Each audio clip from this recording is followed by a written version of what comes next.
Ayan, so kung hanap ninyo ay molder na mga original at quality ang gawa natin ng dragon fruit post at fence concrete post. Ayan, dito na kayo sa Jim Hardware and Kuko Lumber and Concrete Products, Kanituan Brands mga idol. Tingnan ninyo mga idol kung gaano kaganda, gaano ka quality yung ating gawa. Ayan, no? Yung apat na yan, yung pagkuha nila ngayon. Tingnan nyo mga idol, di ba? So, nagde-deliver din tayo Luzon, Visayas, Mindanao mga idol, no? Detachable na fence concrete post molder at dragon post molder, detachable at saka fix, no? Dalawang design po yung ano natin mga idol. Detachable at saka fix. Ayan, kung makikita ninyo mga idol, tingnan ninyo kung gaano kaganda, no? Ayan, apat kaagad. So,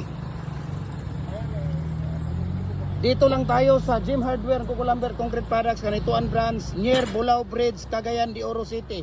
Nagdi-deliver rin tayo Luzon, Visayas at saka Mindanao, no?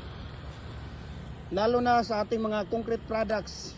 Concrete molder natin, decorative bricks, hollow blocks, culvert natin. Ayan, so wala na kayong ibang hahanapin pa. Dito na kayo sa Jim Hardware, ang Kuko Lumber, ang Concrete Products. Sige dong, ilagay mo muna dong para makita nila dong ang paglagay mo ng mating art dong.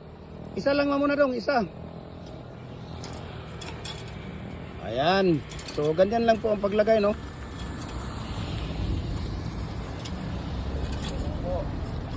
Oh, di ba? Ayan. So maraming salamat. God bless po sa ating lahat mga idol.